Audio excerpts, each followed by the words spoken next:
Olá pessoal, hoje nós vamos inaugurar o módulo 11 do nosso curso de Mineralogia Descritiva e esse módulo a gente vai utilizar para conversar sobre o grupo dos nesosilicatos, tanto é que esse é o título da minha videoaula.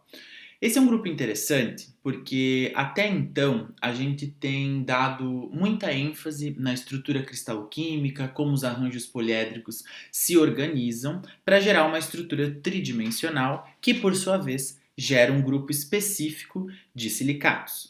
Hoje eu vou dizer para vocês que a estrutura cristaloquímica ela fica subordinada no nosso estudo. Por quê?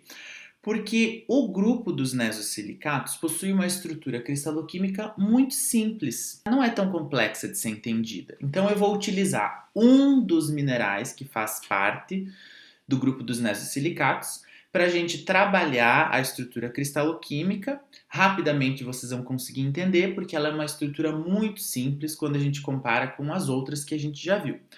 Mas aí que vem a segunda parte da aula.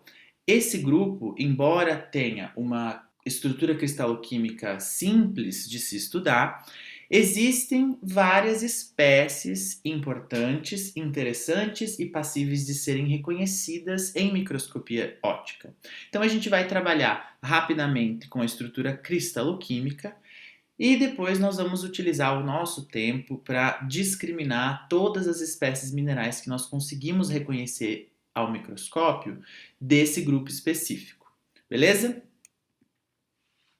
Vou fazer uma pequena introdução aqui com vocês para tentar localizar a gente no grupo que a gente está estudando agora.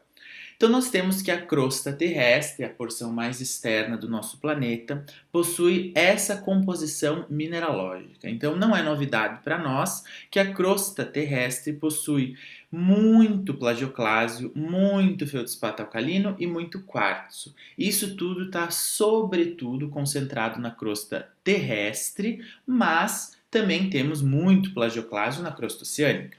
Dessa forma, a gente tem que na classe dos silicatos, o grupo que reina absoluto é o grupo dos tectosilicatos, que nós já vimos e já vencemos há muito tempo atrás no nosso curso. Mas existem outros grupos que nós também já vimos em outros módulos da nossa disciplina, como por exemplo os inosilicatos, tanto os de cadeia simples quanto os de cadeia dupla, o grupo dos filosilicatos, que tem aí outros subgrupos interessantes, como as micas e os argilominerais. Nós temos outros silicatos, então guardem essa cor aqui na mente de vocês, e mais para frente a gente vai aprender um pouco sobre os não silicatos. Que se vocês lembram lá do início do módulo, na divisão das classes dos minerais, a gente tem uma série de outras classes de minerais que não são classificadas como minerais silicáticos. Então eles são englobados aqui em um só grupo como não silicatos. Agora, os outros silicatos a gente tem algum interesse aqui, porque é aí que o grupo dos nesosilicatos se encaixam. Então cerca de 3% da crosta da Terra é composta por minerais que são classificados como outros silicatos. E nós temos outros grupos aí que nós vamos ver em momentos mais oportunos, mas por enquanto é interessante a gente notar que os nesosilicatos se encaixam nesse grupo aqui quando a gente fala sobre mineralogia da crosta, abundância da mineralogia da crosta. Então vamos começar a estudar sobre esse grupo e também explicar para vocês como que funciona a cristalografia deles. É muito simples, inclusive vocês vão gostar muito de trabalhar com esse grupo. Os nesosilicatos, neso, em alguma daquelas línguas que a gente nem lembra mais, significa isolado. E por que utilizou-se esse prefixo?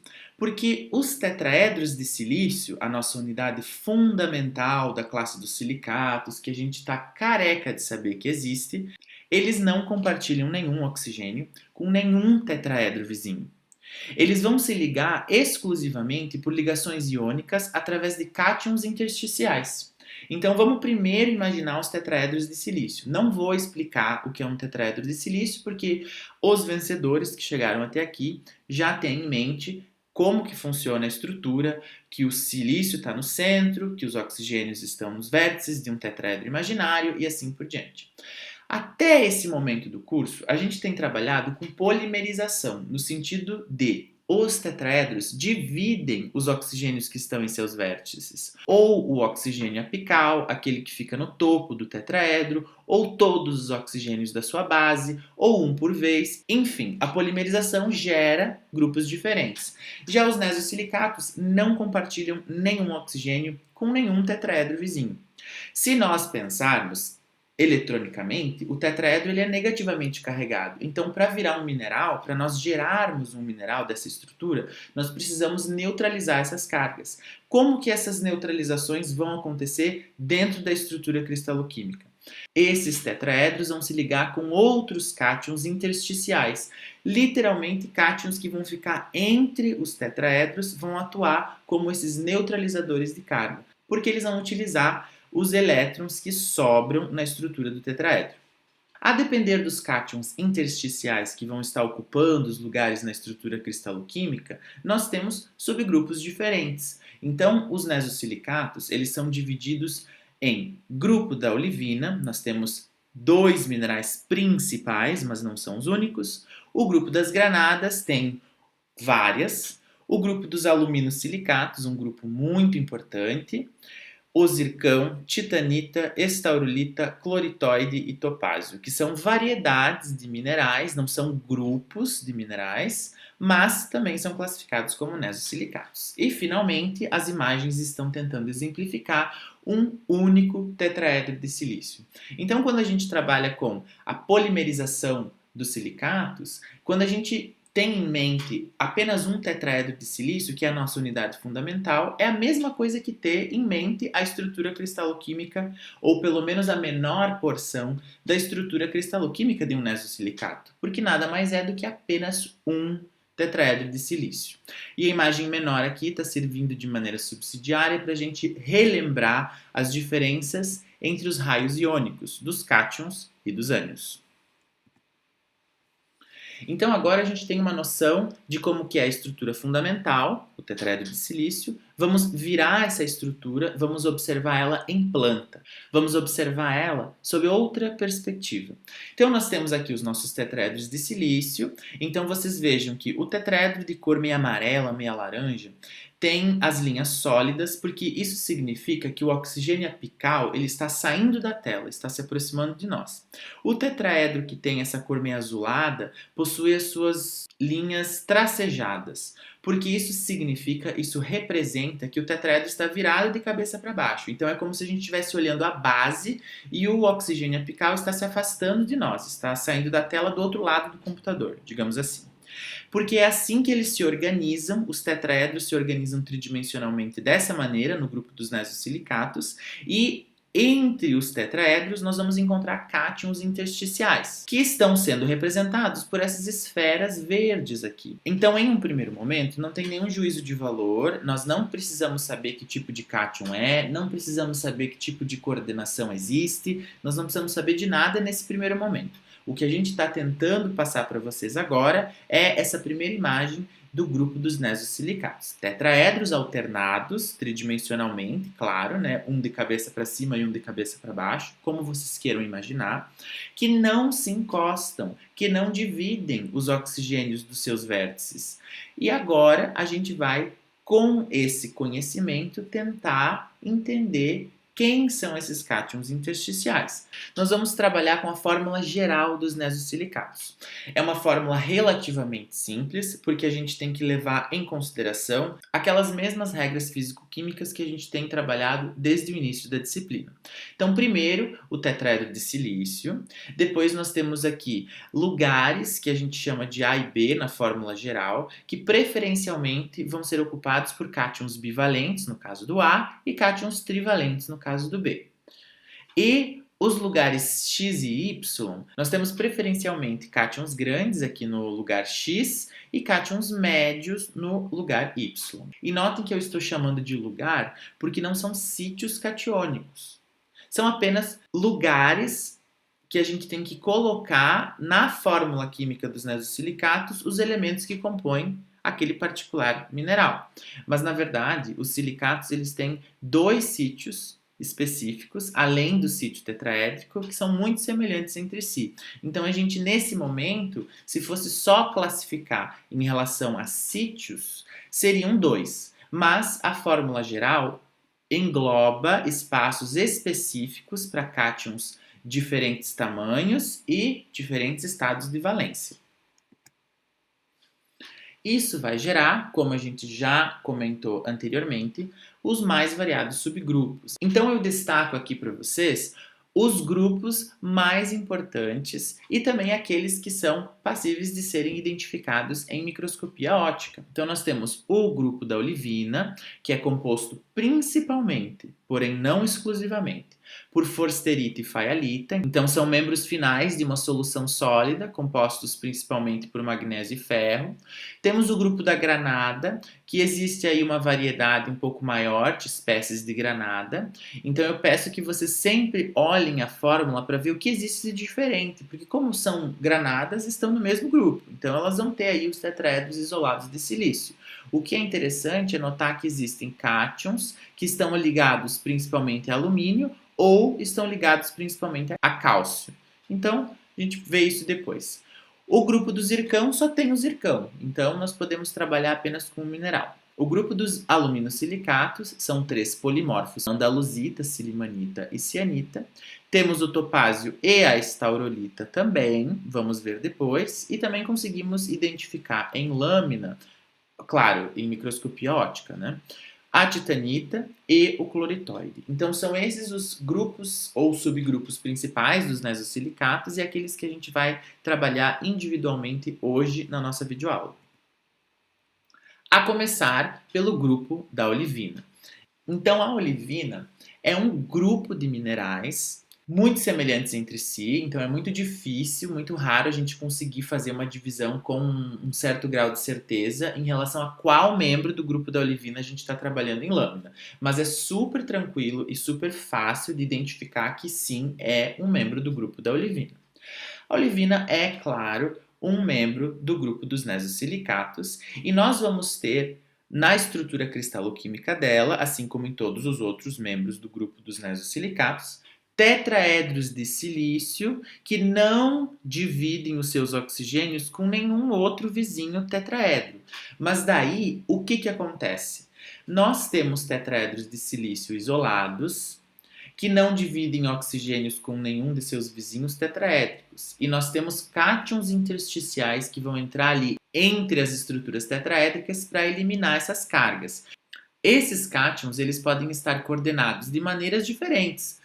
Coordenados de maneira octaédrica, coordenados de maneira dodecaédrica, a depender do tipo de mineral do grupo dos nesosilicatos. Mas o fato é, embora os tetraedros de silício não dividam oxigênios entre si, eles sim dividem oxigênios com os outros sítios catiônicos. Então isso é muito interessante. Nós estamos trabalhando com um membro da olivina aqui, que é a forsterita, um membro do grupo da olivina rico em magnésio. Então vocês notem que os magnésios estão aqui coordenados de maneira a formar octaedros e os oxigênios nos vértices desses octaedros são de fato divididos com os tetraedros. Então os sítios catiônicos, eles tendem a dividir os oxigênios dos seus vértices. O que não acontece é os sítios tetraédricos dividirem oxigênios. Isso não acontece. É a característica que gera o grupo dos nesosilicatos. Mas se nós imaginarmos uma estrutura cristaloquímica da forsterita, por exemplo, que é o que nós estamos vendo, nós temos que os sítios tetraédricos vão ter as suas cargas neutralizadas por cátions intersticiais, que vão se coordenar com oxigênios em outras estruturas, e essas estruturas sim são passíveis de dividir os seus oxigênios. Então tenham isso em mente. O desenho que eu utilizei de exemplo, na maior parte da explicação desse slide, facilita o nosso entendimento em relação a quais os poliedros de coordenação que a gente está trabalhando. A estrutura da olivina, se vocês simplificarem ela mentalmente, ela é composta por tetraedros de silício intercalados, por isso que nós temos linhas cheias e linhas tracejadas, e intersticialmente a esses tetraedros nós temos cátions que estão se utilizando de outras coordenações com íons de oxigênio para neutralizar essa estrutura em termos de carga eletrônica e gerar um mineral. No caso da olivina, no grupo da olivina, por exemplo, nós podemos ter principalmente ferro e magnésio. Eles vão estar aqui no meio, coordenando-se de maneira octaédrica e gerando uma estrutura que divide oxigênios dos seus vértices com os tetraedros vizinhos. O que vai acontecer em relação a uma característica física muito interessante?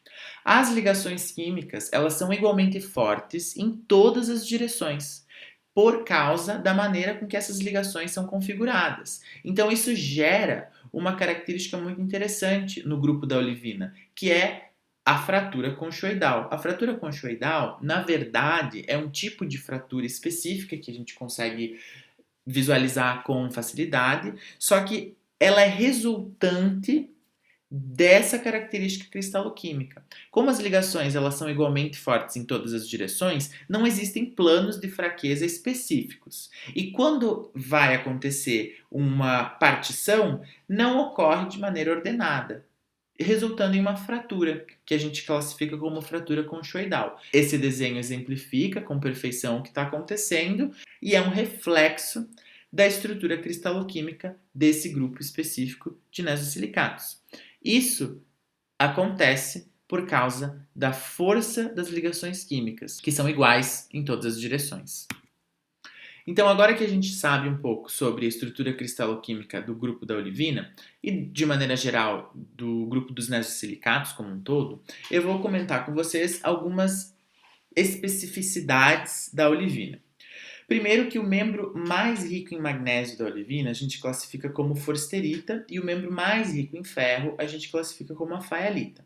Esses dois minerais, eles são, na verdade, membros finais de uma solução sólida perfeita, que vai variar de magnésio para ferro em um diagrama 2D.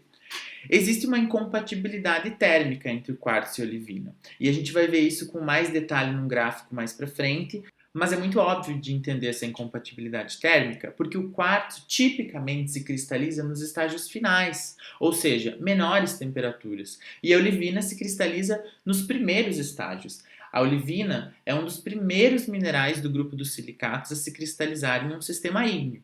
Então, quem veio primeiro raramente vai ver quem está chegando por último. Então é mais ou menos assim que funciona. Mas não quer dizer que não vai existir. Então, essa incompatibilidade térmica, ela não quer dizer que não ocorre.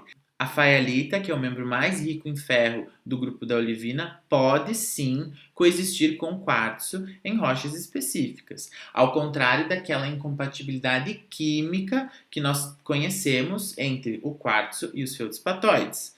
Então, tenham em mente os conceitos de incompatibilidade térmica devido a uma condição física, que é altas ou baixas temperaturas, e também o conceito de incompatibilidade química, que é um conceito essencialmente químico. Não tem como, porque um tem uma estrutura e outro tem outra. Então, enquanto um deles não pode coexistir de maneira nenhuma, o outro tipo de incompatibilidade pode, no caso a térmica, em que a faialita pode coexistir com o quartzo. Existe uma olivina que é muito rara e ela é composta por manganês. Então, o cátion intersticial seria o manganês. Nós chamamos ela de tefroíta. Tem uma outra também, a gente já vai ver. Eles se cristalizam, todos esses minerais do grupo da olivina se cristalizam no sistema cristalográfico ortorrômbico. Então, eles são muito semelhantes a ortopiroxênios, tanto macroscopicamente quanto microscopicamente. Mas existem diferenças quando a gente observa em lâmina. E onde que a gente encontra os minerais do grupo da olivina? Bom, por motivos de temperatura, composição química e outros, é muito comum elas ocorrerem em rochas ígneas ultra básicas, então riquíssimas em ferromagnesianos, até porque é principalmente esses elementos que fazem a composição química da olivina.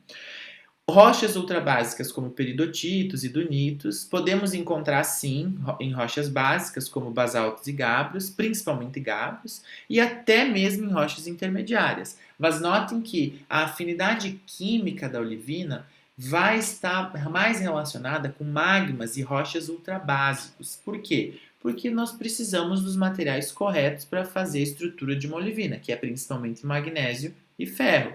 Então, elementos mais ferro-magnesianos estarão em composições mais ferro-magnesianas, obviamente. Quais são as características? Vou deixar aqui para vocês elencado as principais características para vocês observarem no tempo de vocês e assim irá funcionar para todos os outros subgrupos dos nesosilicatos, tá? Então vocês podem aí pausar e assistir a hora que vocês quiserem ou por quantas vezes vocês quiserem. Vou chamar apenas atenção para algumas características. As olivinas são classificadas como minerais máficos porque a sua densidade é superior a 2,8 gramas por centímetro cúbico. Quando a gente está trabalhando na lâmina, não existe clivagem, tá? A clivagem é inexistente. Muita gente fala que ela é muito ruim. Eu acredito que a olivina não tenha clivagem. Ela é um membro do grupo dos nesosilicatos que não apresenta clivagem. Existe fraturamento intenso nos cristais de olivina, então isso também é outra coisa muito comum. O relevo é bem alto. Ele é um relevo até mais alto do que os clinopiroxênios. Então, isso já vai ajudar vocês a fazer diferenciações. E, por fim, nós temos que a birrefringência da olivina ela é mais alta do que a dos clinopiroxênios. Então, se vocês pararem para pensar, se a birrefringência é mais alta, significa que, visualmente, as cores de interferência vão ser de graus maiores, vão ser de ordens de grandeza maior. Então, tenham isso em mente quando vocês estiverem observando minerais do grupo da olivina em lâmina. E elas são muito suscetíveis a alterações, tá? Então, minerais do grupo da olivina raramente se apresentam de maneira sã e sem nenhum tipo de alteração. Acontece, mas a grande realidade é que minerais do grupo da olivina estarão muito frequentemente alterados em lâmina, principalmente para serpentina e diginsita, vamos ver depois, e espinélio. Então agora vou trabalhar com vocês os nomes dos sítios catiônicos específicos. Então assim, na série magnésio-ferro, ou seja, na série forsterita-faialita, o magnésio e o ferro, eles vão ocupar os sítios octaédricos indiscriminadamente. Então se vocês imaginarem um magma se cristalizando com seus tetraedros aí procurando ligações para gerar um mineral, os cátions de magnésio e ferro, eles vão ocupar o sítio M2 ou o sítio M1 de maneira indiscriminada, porque eles têm características muito, muito semelhantes entre si, em termos de valência, raio iônico e assim por diante. Se nós tivermos a monticelita presente, ou seja, se for ser cristalizada uma olivina cálcica, aí nós temos uma ordem de preferência. O magnésio ele vai ocupar o sítio M1 e o cálcio vai ocupar o sítio M2. Isso acontece porque o cálcio, como a gente já viu, quando comparado ao magnésio, possui características diferentes. E isso vai impactar drasticamente no raio catiônico. Então é muito interessante observar que, quando os cátions possuem características muito semelhantes, eles não têm muita preferência em relação a sítios catiônicos. Mas quando os cátions possuem diferenças, as regras que nós já estudamos há muito tempo atrás no curso também têm uma importância aqui significativa, porque o magnésio vai entrar antes, então ele pode escolher o lugar que ele vai ficar. Em termos práticos, os sítios M1 e M2 são mais ou menos estudados como se fosse um sítio só, porque as olivinas mais comuns são aquelas da série de solução sólida perfeita, entre magnésio e ferro. Então a gente estuda como se fosse um sítio só, mas é sempre bom lembrar que de fato existem dois. Caso vocês estejam trabalhando com uma olivina cálcica, vocês agora já sabem que no sítio M1 vai ter magnésio e no sítio M2 cálcio. Então, como eu falei no início da aula, eu vou utilizar um subgrupo do grupo dos nesosilicatos para exemplificar para vocês como a estrutura cristaloquímica do grupo dos nesosilicatos funciona. Esse grupo que eu escolhi é o grupo da olivina. Nós vamos ver mais de perto a estrutura, nós vamos ver em 3D a estrutura da forsterita e eu peço a atenção de vocês para que vocês consigam fazer analogias em relação aos grupos que vão vir depois. Por enquanto, vamos trabalhar com a estrutura cristaloquímica da forsterita. Vamos vê-la mais de perto agora. Certo, pessoal. Já ativei o link que estava no slide e agora a gente tem acesso a um modelo 3D da estrutura cristaloquímica da forsterita, que seria o membro mais rico em magnésio do subgrupo das olivinas. Então observem que existe uma prevalência muito grande de amarelo aqui na nossa imagem, né? Por quê? Porque pela primeira vez os tetraedros já não são tão pervasivos assim na estrutura do grupo dos nesosilicatos, como os anteriores que a gente tem visto. Enquanto eu giro a nossa estrutura, vocês observem que tudo que está em azul, na verdade, são os tetraedros. E vocês observem que eles não se ligam entre si. Eles estão ligados com outras estruturas. Então, por exemplo, bem no centro do vídeo, vou me aproximar aqui, existe um tetraedro que está com o seu oxigênio apical apontado para nós. A base dele está se ligando com oxigênios adjacentes de outras estruturas, não de tetraedros de silício. Vamos ver um outro então. Aqui é a mesma coisa. E vocês notem que, dependendo da maneira que eu colocar aqui a estrutura, se eu colocar aqui para cima, vamos ver aqui em cima. Se eu colocar aqui em cima, eu consigo observar, mais ou menos na porção superior do vídeo, que os tetraedros estão invertidos. Um está de cabeça para cima e outro está de cabeça para baixo. Essa é aquela exposição específica em uma figura 2D que a gente acabou de ver. Aqui, claro, é muito mais fácil, porque nós temos a capacidade de nos mover conforme o eixo cristalográfico de nossa preferência. Mas então vamos ver com atenção os tipos de sítios. O primeiro sítio a gente chama de sítio M1. Como é uma estrutura de uma forsterita, teoricamente falando, todos os sítios octaédricos estão ocupados por magnésio, mas lembrem que é uma solução sólida perfeita. Então pode ter 10% de magnésio, 90% de ferro, 80% de ferro, 20% de magnésio. Existem várias trocas que vocês podem fazer.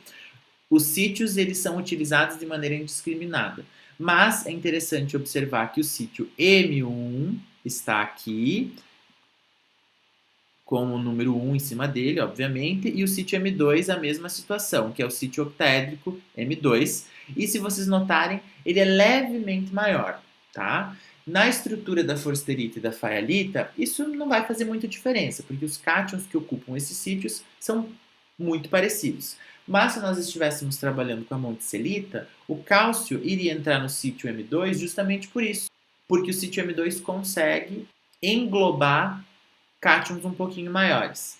Mas, de maneira geral, essa é a estrutura cristaloquímica de todos os minerais do grupo dos nesosilicatos. Estruturas em que os tetraedros de silício, aqui em azul, não dividem nenhum oxigênio com os seus vizinhos tetraédricos, claro, mas eles sim dividem oxigênios com outras estruturas poliédricas, que estão sendo ocupadas por cátions intersticiais. Beleza?